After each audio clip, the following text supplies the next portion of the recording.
본문 말씀 요한복음 21장은요 우리가 너무나 잘 아는 말씀이에요. 부활하신 예수님께서 제자들을 찾아오셔서 다시 고향 갈릴리에서 만나자 그렇게 말씀하신 다음에 제자들이 갈릴리로 고향으로 향했던 거예요. 제자들은 고향으로 돌아왔습니다. 고향에 돌아와서 부활하신 예수님을 기다리며 기도하고 복음을 전하고 선교했다면 얼마나 좋았을까요?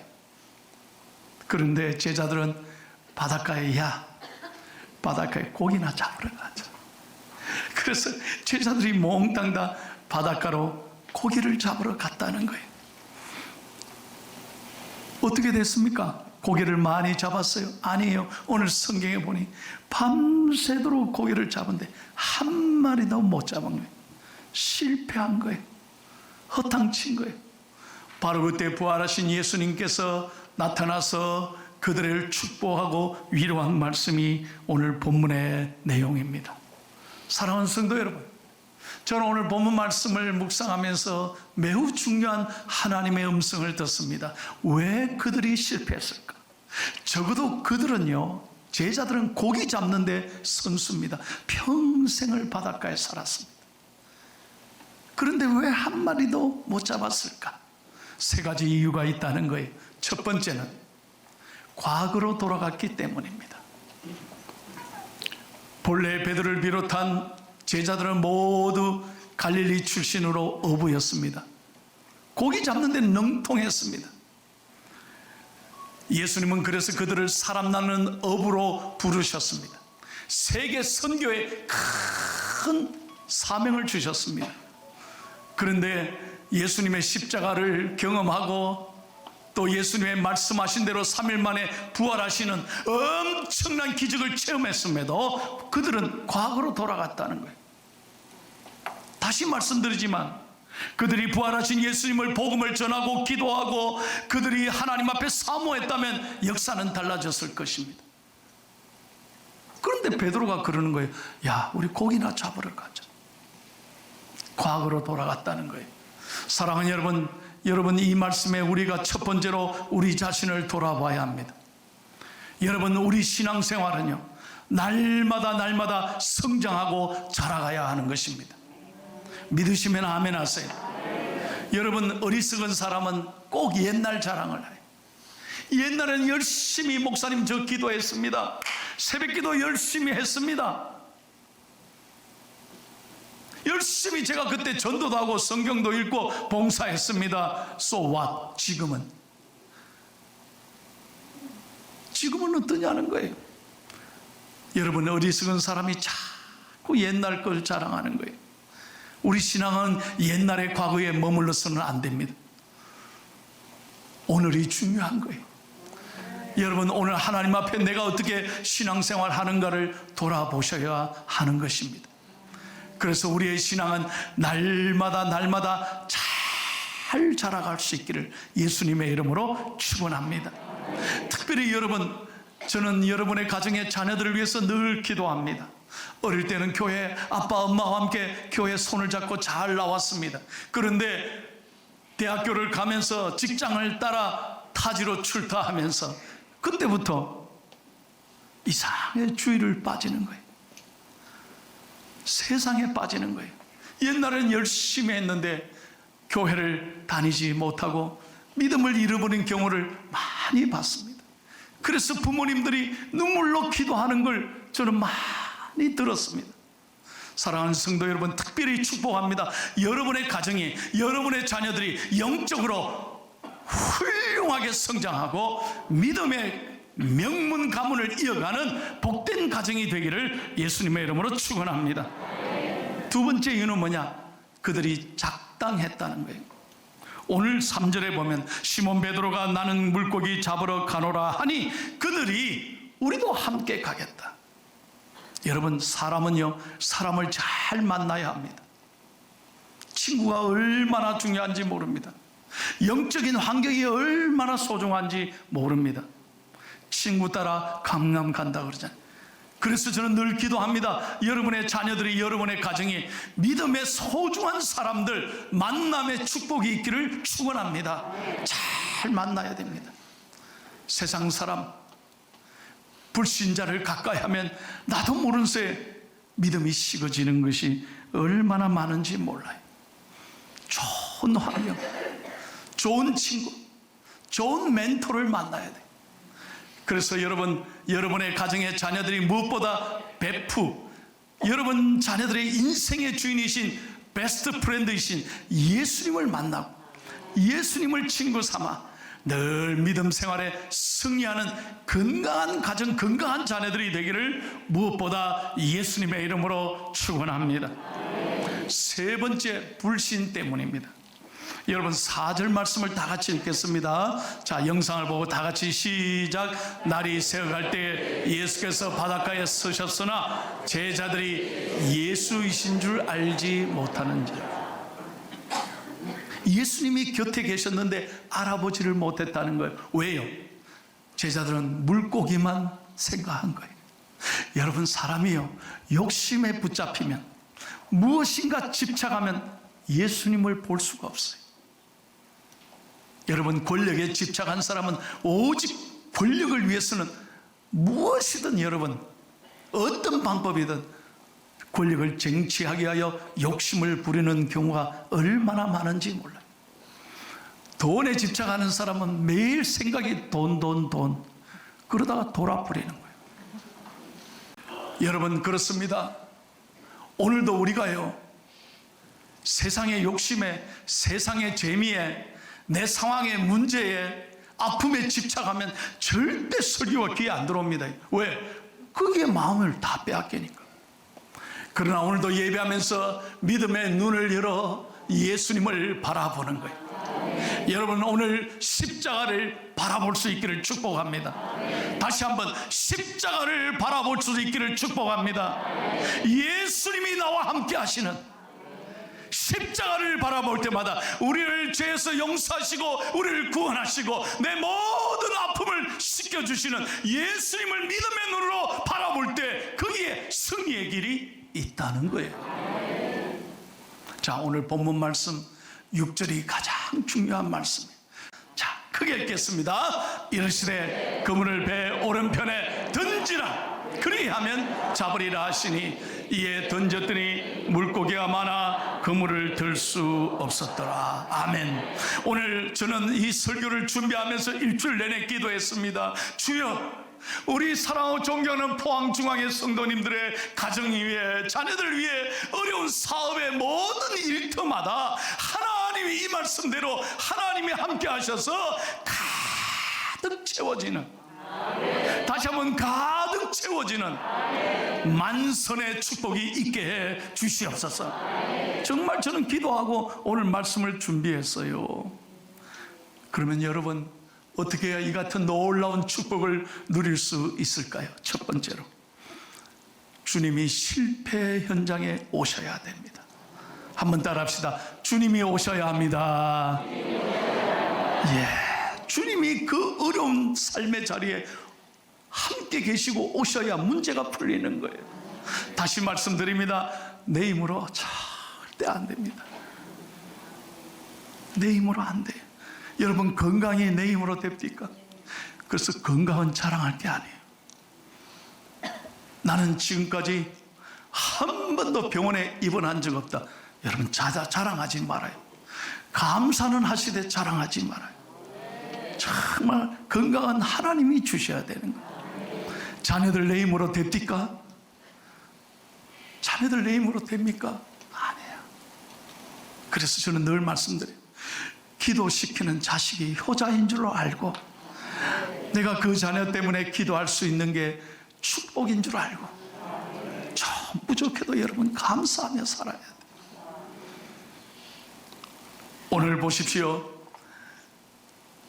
본문 4절과 5절에 보니 이렇게 말씀합니다. 날이 새어갈 때 예수께서 바닷가에 서셨으나 제자들이 예수인 줄 알지 못하였더라. 여러분, 새벽에 예수님이 그때 신방 왔을까요? 아니. 아닙니다. 성사학자들이 이야기합니다. 예수님이 밤새 그 실패 현장에 함께 서 계셨다는 거예요. 그런데 제자들이 알아보지를 못한 거예요. 문제는 바로 이거예요. 예수님께서는 우리의 어려움을 외면하는 분이 아닙니다. 내 눈물을 외면하시는 분이 아닙니다. 반드시 오늘 나를 보시고 나를 하시고 내 형편을 하나님 귀 기울여 들으시고 응답하시는 좋으신 아버지 하나님이시라는 거예요. 지난 금요일날, 엊그저께 금요일날 에바다의 밤을 마치고 제가 한 9시쯤 됐을 거예요. 집사람과 이제 집으로 퇴근을 하는 거예요. 밤에 저희 아파트에, 보통 아파트 그렇지 않습니까? 게이트가 3개 있어요. 이렇게 차단기 올라가는 게이트. 그런데 맨 왼쪽은 나오는 거예요. 나오는 거예요. 중간은 뭐냐? 입주자들이 이제 들어가는 문이에요. 그 뒤는 뭐냐? 방문객들이 들어가는 거예요. 그런데 이제 제가 이제 중앙으로 이제 딱 들어가려고, 나는 입주자니까 자동으로 열리거든요. 입주자입니다 하고 딱 지켜가지고 딱 저절로 올라가요. 여러분 집은 안 그런가 왜? 그래서 내가 중앙으로 딱 가는데 어떤 분이 앞에 딱 굴러 들어가더라고요. 그런데 차단기가 안 올라가. 그래서 아저씨가 유리 창문을 열고 막 이래 들여다보는데 안 돼. 여러분, 제가 빵빵 했을까요? 안 했어요. 저는 빵빵을 안 해. 가만히 보니까 저분이 처음 오시는구나, 잘 몰라서 이 가운데 들어왔구나 싶어서 뒤로 딱 보고 뒤로 빼서 그냥 말없이 오른쪽으로 방문객으로 차량으로 골라 들어가려고 해요. 그거는 이미 열어놨더라고요. 그래서 딱 지나가려고 하는데 오른쪽 창문에서 딱 문이 열리더니 아마 아내인 것 같아요. 부인인 것 같아요.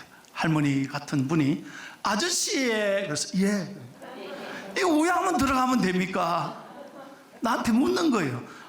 미안합니다만 그거는 백해서 나와야 합니다. 지금 경비 아저씨가 없는 모양인데 잠깐 나오셨다가 제가 들어가는 이 문으로 이래 오시면 열려 있으니까 됩니다. 그렇습니까? 감사합니다 해서 딱 가는데 유리창으로 보니까 뒤로 딱 저 따라 오더라고요. 재미없습니까?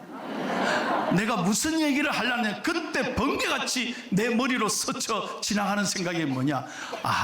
물어야 해결이 된다는 거예요.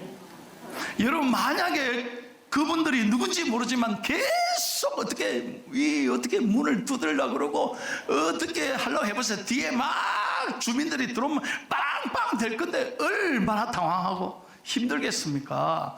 저를 만나서 아저씨의 어떻게 하면 됩니까? 저 따라오십시오. 물어야 해결이 된다는 거예요. 여러분, 오늘 예수님께 여러분의 모든 무거운 짐을 맡기고, 왜 나는 이럴까? 왜 나는 안 될까? 그래 생각하지 마. 불평이나 낙심이나 절망하지 마. 내 모든 무거운 짐을 주님께 맡기고, 주님 도와주세요.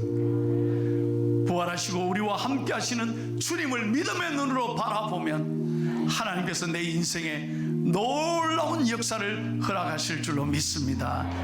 두 번째로, 실패를 인정했다는 거예요. 여러분, 오늘 본문 5절 말씀을 다 같이 읽겠습니다. 시작.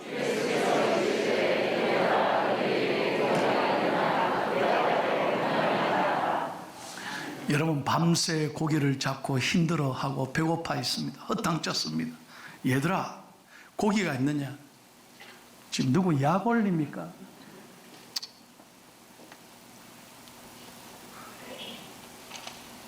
그렇게 변명을 대고 이 제자들은 투덜대지 않았습니다. 그대로 주님 앞에 인정했습니다. 없습니다. 여러분, 이게 참 중요합니다. 여러분, 우리가 자녀들 기를 때 보십시오.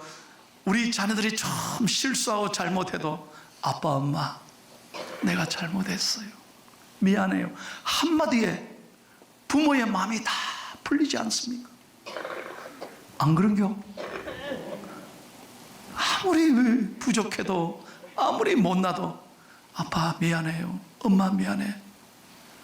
그러면 그 말 한마디에 다 마음이 가는 거예요. 괜찮다, 괜찮다. 여러분, 이게 예배입니다. 무슨 하나님 앞에 거창하게 폼 잡지 마십시오. 나는 안 그런 척 하지 마십시오. 우리가 예배 때마다 하나님 앞에 고백해야 될 것은 내 부족함을 인정하는 겁니다. 아버지, 제가 잘못 살았습니다. 아버지, 저 좀 도와주세요. 나의 연약함을 하나님 앞에 내려놓는 것, 이것이 예배입니다. 무슨 기도가 복잡합니까 여러분? 아버지 한마디에 다 있습니다. 왜? 아버지는 우리의 모든 형편을 아시는 하나님이십니다. 여러분, 예배 때마다 하나님 앞에 내 모든 부족한 모습을 있는 그대로 솔직하게 내려놓으십시오. 인정하십시오. 고백하십시오. 그리고 하나님 도와주세요. 하나님 도와주세요. 하나님이 필요합니다. 그럴 때마다 하나님은 만져주시고 우리를 치유하시고 우리를 붙잡아 주시고 용기와 희망을 주실 줄로 믿습니다. 내 눈을 만드신 하나님은 나를 오늘도 바라보고 계시고, 내 귀를 만드신 하나님은 내 작은 신음소리까지도 반드시 귀 기울여 들으시고, 내 입을 만드신 하나님께서는 말씀으로 응답하실 줄로 믿습니다. 마지막 세 번째입니다. 가장 중요한 건 이 제자들이 주님의 말씀에 순종했다는 거예요. 자, 6절을 다시 한번 보겠습니다. 다시 한번 보세요. 이르시되 그물을 배 오른편에 던지라, 그리하면 잡으리라 하시니, 이에 던졌더니, 잘 보세요. 한번 따라합시다. 이에 던졌더니. 두말하지 않습니다. 아예 안 던져본 데가 어디 있겠어요. 밤새도록 던졌는데, 고기 잡는 데는 최고인데, 그 아침에 배고픈데, 아이 지금 뭘 그렇게 또 던지라고 합니까? 할만하지 않습니까? 이런 말. 그런데 놀라운 것은 두 말 않고 순종하는 거예요. 그럴 때 기적이 일어나는 거예요. 여러분, 역사가 일어나는 거예요. 오늘 저는 여러분에게 정말 권면합니다. 하나님의 말씀을 여러분의 머리로 제발 계산하지 마십시오. 순종은 그런 게 아니에요. 내가 지금 이해되지 않는다 할지라도 믿음으로 말씀을 받아들이고 아멘 하고 말씀 앞에 감사하고 기대하고 꿈을 꿀 때 하나님은 놀라운 이적을 베풀어 주실 줄로 믿습니다. 잘 보십시오. 이에 말씀을 믿고 순종했더니 그물이 찢어질 만큼 하나님 놀라운 축복을 주셨다는 거예요. 순종하면 기적이 일어납니다. 한번 저 따라해보세요. 순종하면 기적이 일어납니다. 믿으시면 아멘 하세요. 제가 간증합니다. 잘 들어보세요. 금년 1월 25일에 우리 교회 안수 집사님 한 분이 저를 찾아왔어요. 딱 표정을 보니까 아, 이 집에 무슨 문제가 있구나. 얼굴에 근심이 가득해. 저한테 와서 그래요. 안수 집사님, 목사님 제가 좀 아픕니다. 왜?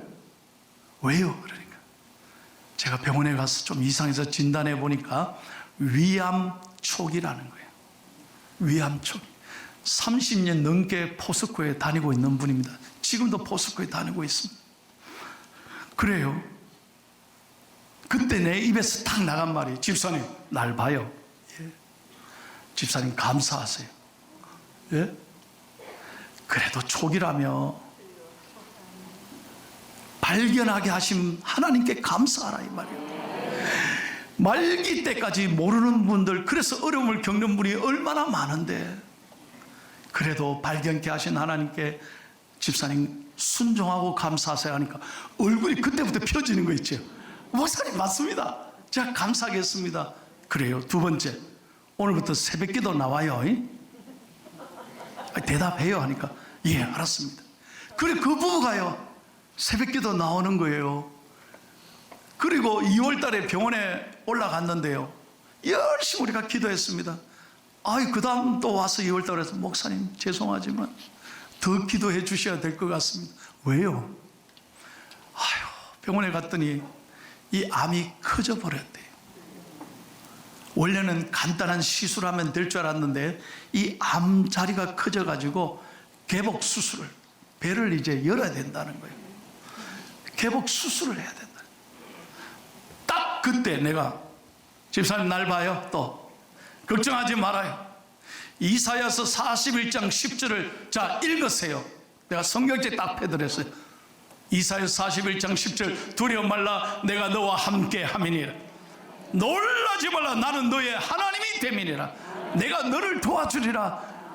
내가 너를 굳세게 하리라. 참으로 나의 의로운 오른손으로 너를 붙들리라. 집사님 아멘 하세요. 아멘 그러더라고. 그리고 기도했습니다. 3월 8일 날 서울 아산병원에 수술하러 가는데 기도하받고 수술하러 갔어요. 어떻게 됐겠어요? 놀라운군요. 의사가 깜짝 놀라요. 수술을 하는데요, 이렇게 수술이 잘 된 건 자기도 의사로서는 이거는요 놀라운 일이라는 거예요. 너무너무 퍼펙트하게 수술이 깨끗하게 잘 됐다는 거예요. 너무 잘 돼서 항암 치료 안 해도 되겠다는 거예요. 항암 치료 안 받습니다. 남의 얘기지만 은혜가 안 됩니까? 여러분, 이 부부가 서울 올라가면서 저한테 간증한 게 있습니다. 목사님 말씀대로 내가 순종하고 감사하고 찬송하고 갔더니 기차 안에서요 얼마나 감사가 되고 얼마나 눈물이 나오는지 모르는, 감사의 눈물이 나니까 그렇게 평안하더라고요.